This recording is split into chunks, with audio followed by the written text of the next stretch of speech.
Hey, go ahead. Go ahead, do your thing. Yo, what's cracking, lacking, and stacking, everybody? Welcome to another perspective on www.intellectualradio.com. Woo, woo! And we in the new studio. My boy Earl then hooked it up. We got t-shirts made, you know what I'm saying? Representing our show, Another Perspective, IntellectualRadio.com. I'm Ace the Real. Yo, what's up? You know, it's your boy, 100K. Keep it real with myself so I can keep it real with you, Mr. Let's Talk About It. I am glad to be back on this wonderful Sunday night on Another Perspective on IntellectualRadio.com. We have a great show for you all today, great topics, and I'm ready to get started. How about you? Yeah, what's cracking, lacking, and stacking, everybody? Once again, I'm Maurice Walls, a.k.a. Maurice Walls, and thank you for joining us again on another segment of Another Perspective. And to my immediate right. Hey, everybody out there in Chicagoland, Facebook Live. Hope y'all chiming in. This is your boy, Chris Davis, a.k.a. Smooth Cuts, the type barber with the nice fade all day. Excited to start this show. We got some great topics today we're going to discuss about. So to my left, go ahead and kick us off with a good topic. Well, you know, I always like to start the show off, not to start the show off negative, but I mean, there's some things that's happening right now in the world that really will make a person cringe, regardless of your ethnicity or cultural background. There was a shooting that occurred. Well, there's always shootings occurring in America. It just happens just too frequently because we got all these gun maniacs and gun freaks out here. But there was a shooting that occurred, and it occurred, I believe, on a college campus in Michigan. And where this young man was said, I believe, according to the press, that he shot his parents. Right. And it was his father, and his father was a police officer, I believe, right here in the state of Illinois. Right. Absolutely. So what I'm going to do is I just want to, enlighten you guys on what's going on, just in case you missed the shooting. But I'm going to have Brother Ace really give us a little bit more details about it based on some information that he pursued. Well, I've been investigating through media, and young man, right before his parents was coming to get him, he was admitted at the hospital with some drug-related situation. The hospital let him out an hour later. His family came, his mother and father, which he's a not Belmont, but Bellwood police part-time. He's been doing it for 20 years. Wow. And his mother, well-educated woman, you know what I'm saying? And they came and got him for the spring break so he can get a break. And as they was going on putting the clothes into his parents' car, he went into the glove compartment and got his dad's gun and took it back upstairs. I don't know what made him tick, whatever.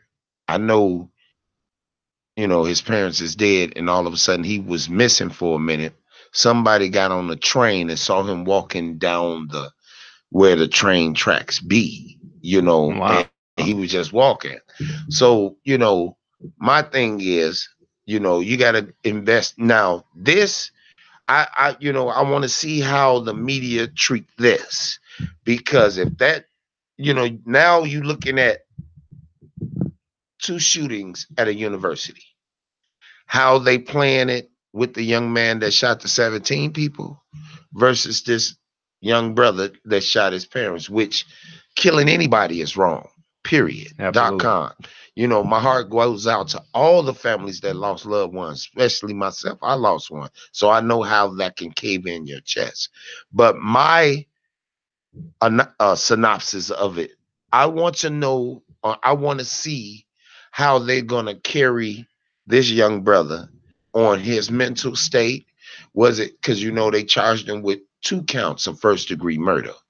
Before they charged the white boy that shot the 17, they sent them through a mental evaluation. My thing is why they didn't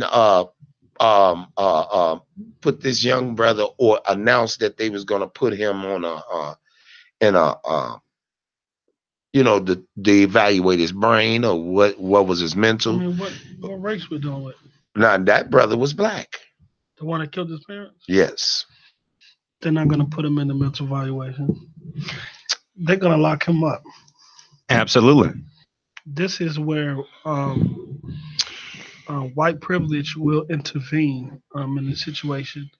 I mean, if you look at all the past, even the school shootings and things like that, if you look at all the white killers who went on mass shootings, it was something that recently came out that showed it had a picture of all the white boys, and it said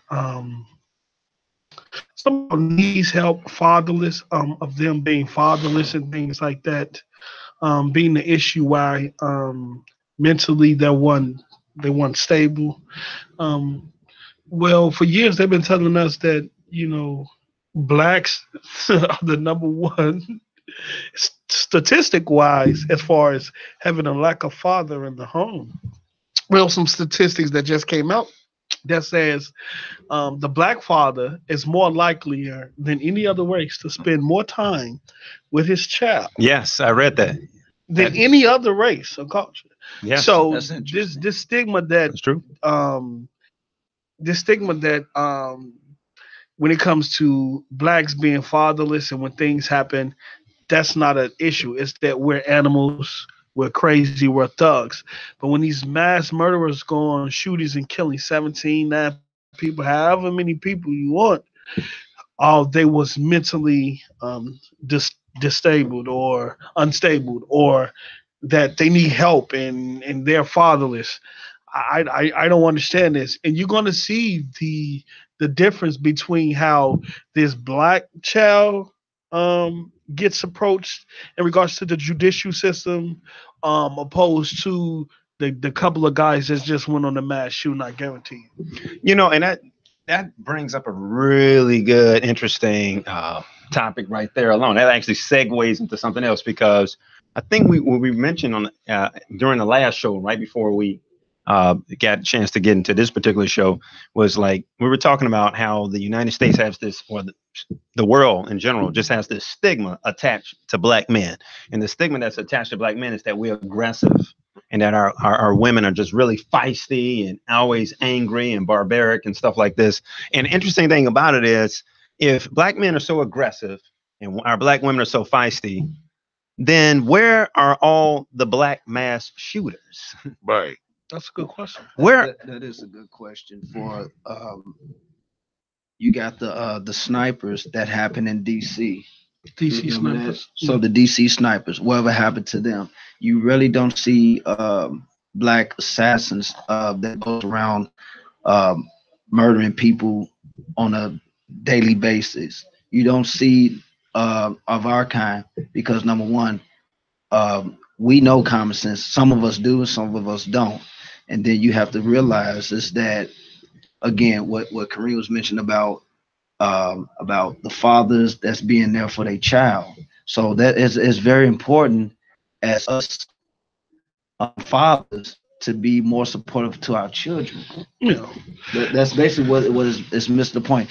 Now, getting back to the young fella that did the killing for his parents, to his parents, it ain't no telling what could have been going on through his childhood. Might have triggered off like that. My initial analogy of that, I like I say once again, killing someone is wrong. It's wrong, no matter what race you or are. what race you are. There's no color when it come down to mass shootings and things like that. Mm-hmm. I'm looking at the media, what the media is presenting to us. How they portray it. Yeah. They portraying it though it's drug related. He wilded out. Now, if he's 17, a freshman, he's 17 and he's a freshman. I want to know, how did he get the drug? Where did he go to get that drug?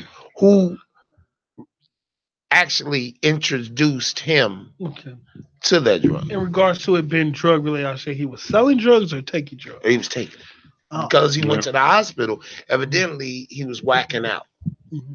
And they put him in the psych unit at the hospital. But they let him go an hour later. So they did the hospital do any type of treatment? That's the point. Like they let him go, called his parents, told his parents to come and get him, or whatever the case. So that's the hospital responsibility. Right. They supposed to held him because I was that family could sue. I'm sorry, Ace. what I'm saying is I saw this happen before. I was in the hospital and my stepdaughter was having her baby. And there was a young brother that was in we was in Bloomington, or I think it's West Common. Either one of them. I remember being at the hospital and this boy whacking out. He going crazy. He like, y'all gonna kill me. Something just, he was a young boy. So the white police security, they pulled out their guns and they was finna let that boy have it.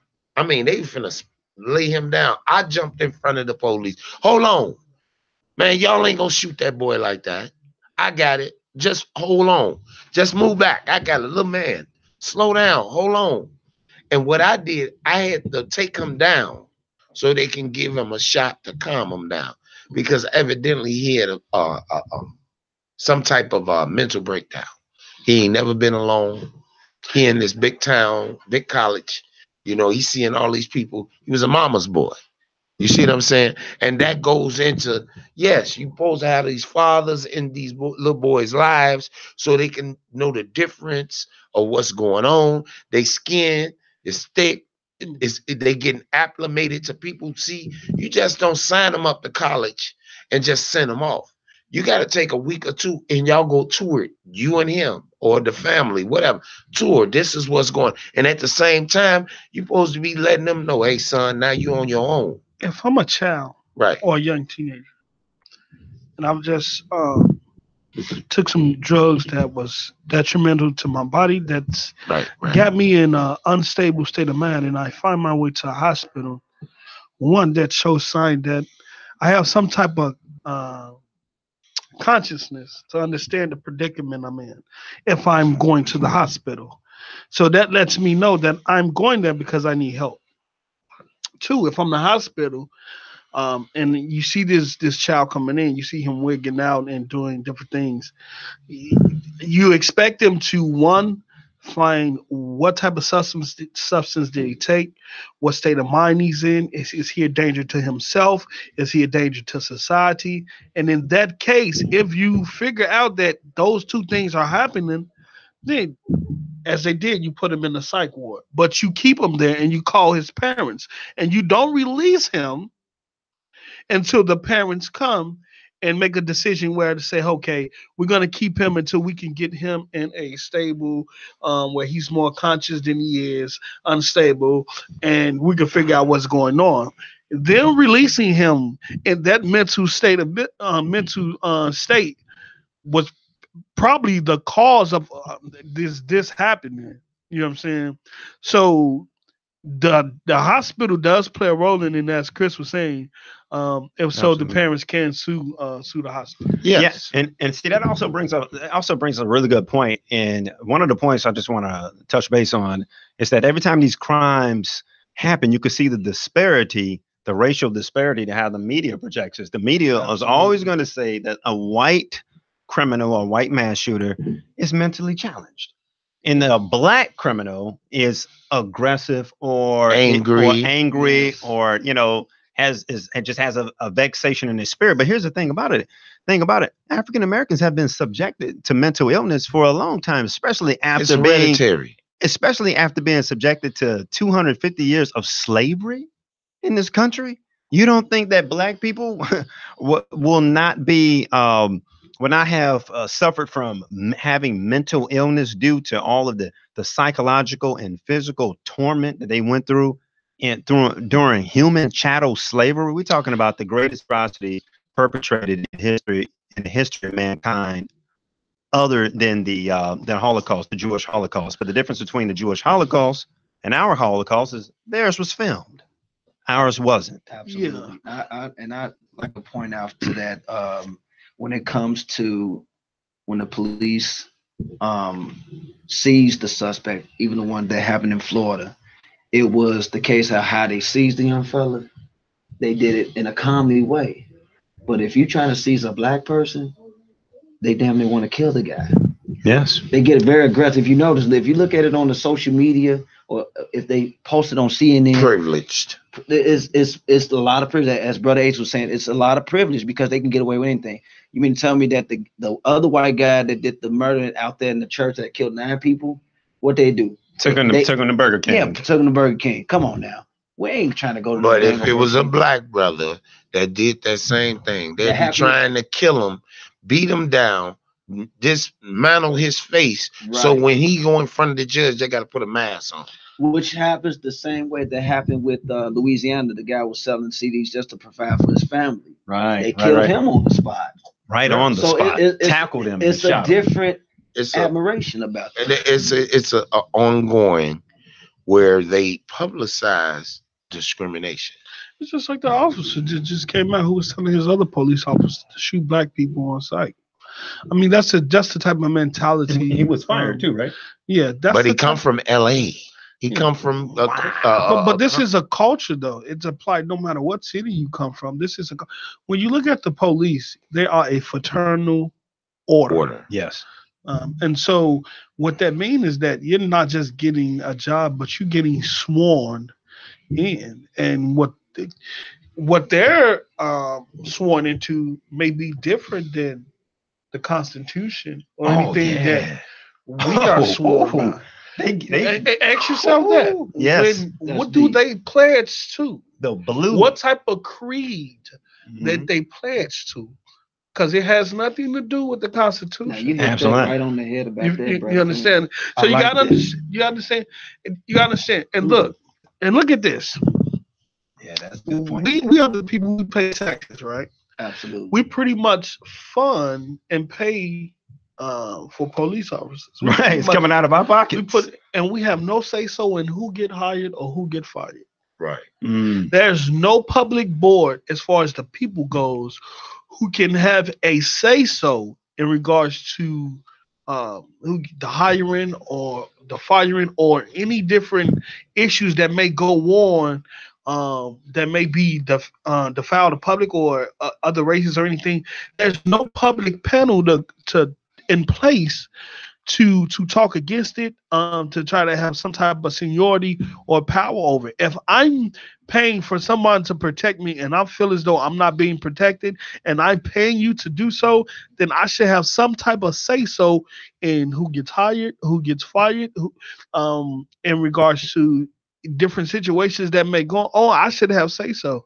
That needs to be a public panel or organization by the people put in place that can oversee and dictate the things that these police officers can get away with.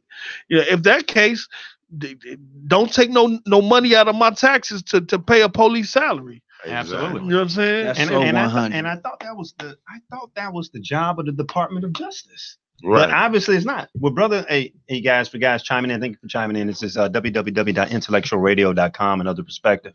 We were talking about the murder, the young man who murdered his parents, talking about how that ties itself into mental health illness, and you're also talking about the police. And what's very interesting, Brother Kareem brought us something. It seems like the police, the fraternal order police, operates like they're like an isolated or some type of secret governing body. They are a governing. Actually, they are Chicago mayor's gang. Yeah. That's the mayor's gang. You know what I'm saying? They able to get away with illegal actions to make legal transactions. Brother A said one important word. He said gang. Gang. And that's what they. If you go back to back into the days when like the police really started out, they weren't there to protect the poor people. They was there to protect the rich people from the poor people. That's right. And if you slave patrol, if you look, that's still the same way. That's why there are more police people in poor neighborhoods than they are in other neighborhoods. They're there to contain us, to control us, because when you're rich, you're scared that everybody's coming after you. And if you look at the top 1%, that's what they scared, and they're scared of, and that's why they do what they do in regards to the controlling of society, because they know it's more of us than it is of them. So they're in fear that these people are going to get fed up, and we're going to come after what they have. And that's why the police in place is to keep the poor people contained and controlled. I got a question. How come we can't police our own neighborhood or our own community? because then they'll say it's a gang. See, that's why you got street gangs today. If you go follow back to the uh, late 30s, early 40s, that's what black folks did. Because it was these racist people still coming into the neighborhood, terrifying them. So they organized the Egyptian Cobras from out west. Before it was any gang, it was the Egyptian Cobras fighting against the white people. Yep. That's the Italians, the Jewish, the Greeks, everybody that Gangs and wasn't disciples, but they got converted to growth and development.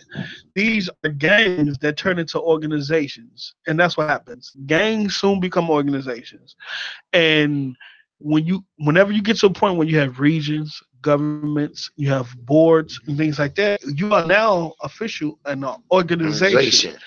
And they became an organization 20, 30, 40,000 strong across the U.S. That was a threat. Same with the Black Panthers. The Black Panthers started policing their own community because the police themselves wasn't helping. They was doing more harm than helping. And so the Black Panthers say, hey, if you all are not going to protect us, then we're going to protect ourselves. Not only for the racist people, as A said, that comes in here and try to defile us, but as well as the police that try to come in and accomplish the same thing. Yep. And from that point on,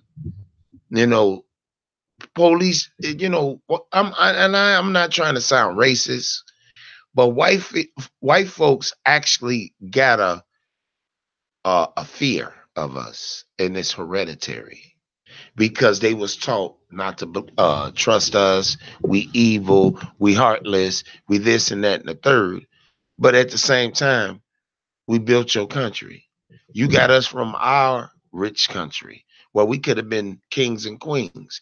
Maybe the people that you brought on them boats was. So, to be honest,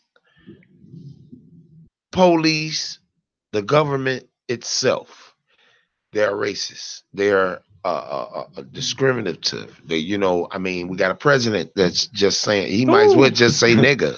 Right. He's at the end of the day. Wow. He's the grand wizard. He's the grand. Wow. So when you got a demonistic mind to try to overthrow another type of race, talk about it, and try to extinguish people that is not from your kind, that's a demonizing type of thought. You're evil. When you teaching people or your kids to hate another set of people because they're not your shade, but here it is. When we was in slaves and your babies was being born, they was drinking black milk. That's right. You know what I'm saying? They was being taught by a black mother. Absolutely. That's where Madam come from. Madam didn't come from the whores in the whorehouse. Madam come from that woman, that black woman, raising your kids while you out there trying to, put this propaganda out that you got 30 slaves. Whoopie-doo. Absolutely. And you know what? And one of the things I find is most fascinating about, like, since we're talking about, since the propaganda and the agenda that they're promoting, that African Americans are inferior and African Americans are subservient. This is why I like the movie Black Panther. Right. Because what Black Panther is doing, regardless of the fact that, okay, yeah, it is fictional, it's a comic book, but at the same time, images are very powerful. And Black Panther, believe it or not, is actually elevating the consciousness. There wasn't nothing fictional about Black Panther, only the character. That's right. That's right. Right. If you look back to the Shaka Wakanda. Zulu, if you look back to the Shaka Zulu tribe, the women of the Shaka Zulu tribe, when the men went to war, they was the strategists. That's right. They set up the strategies and everything for the men to go off to war to win. And then the black woman is the closest thing to God. Some say the black woman is God. If you go back way back then, the women can produce, the woman body can produce semen on their own. They're what's her name? I forgot the part of yeah, I just went blank on it. But the woman is able to produce her own semen if she wants to, and that's why I say the black woman is the closest thing that God gave birth to civilization. We've created everything, we've built everything. Anything that the white man has ownership to was probably due to them stealing and taking patents back in the slavery days, Absolutely. where black people wasn't in a position to go into the patent office and patent a lot of the things.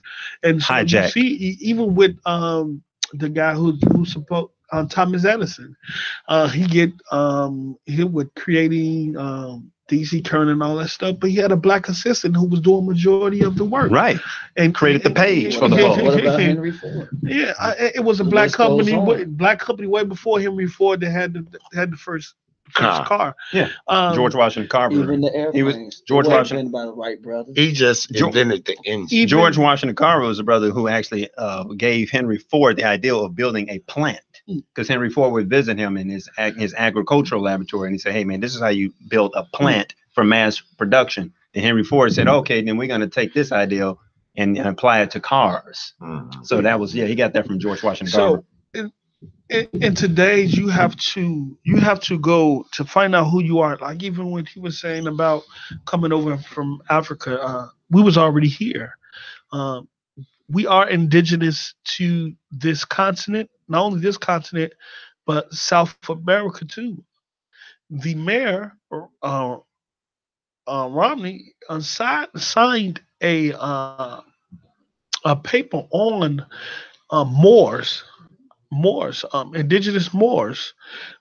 He said for these 2 weeks we'll call it Moors Day or something like that. But it was speaking to the original people of this continent. So we was already here prior to them saying Christopher Columbus discovering America.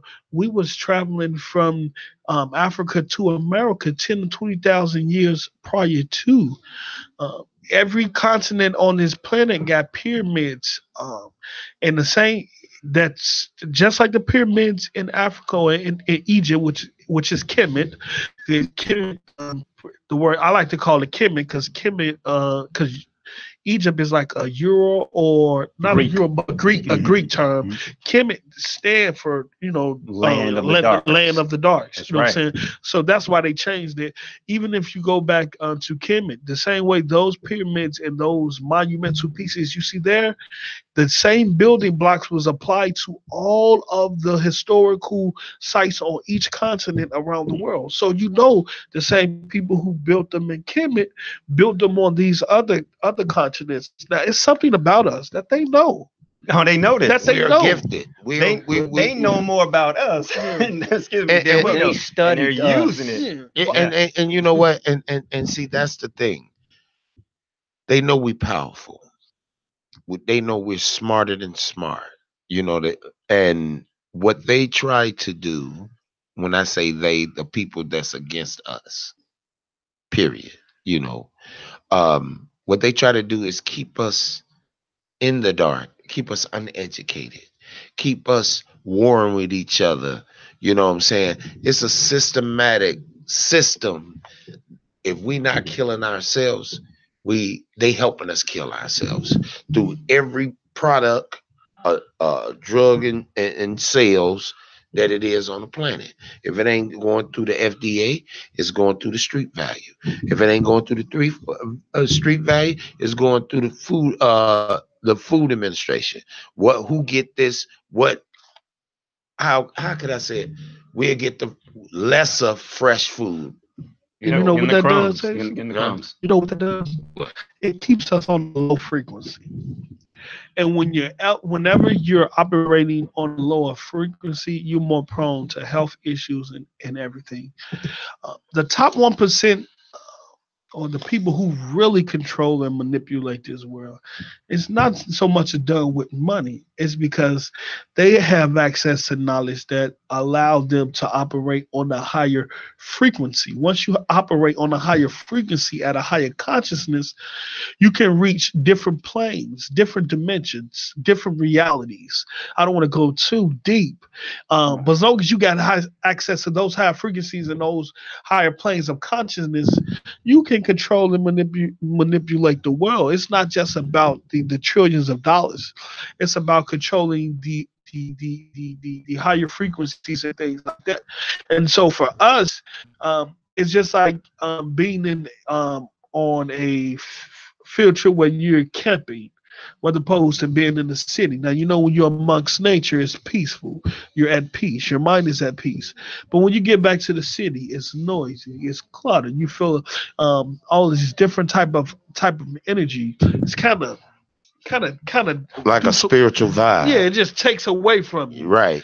So what we need to do as a people, we need to start to educate ourselves and start to figure out how to operate at higher frequencies, at a higher plane of consciousness. And that's what I like about Black Panther. Yeah, because the spirit is not limited by the physical of the body. The spirit can go anywhere. Well, here's a comment at the Sister Crystal, well, cousin Crystal. She said, let's talk about our kids killing each other. They're only doing what they see our people doing each other every day. Let me make a quick thing because we ain't got that much time. On her comment, when she said kids killing kids, it's because of what you see on television. Absolutely. And you making that fiction a nonfiction. You see what I'm saying? So we're gonna talk about that next week. Oh, wait, I just want to chime in. Okay, go ahead. Because I ain't been here, so I go back to work tomorrow. And right after you do that, I have to give a couple of shout outs. Yeah, we ain't got that much time. What she's talking about is what they usually say is black on black crime.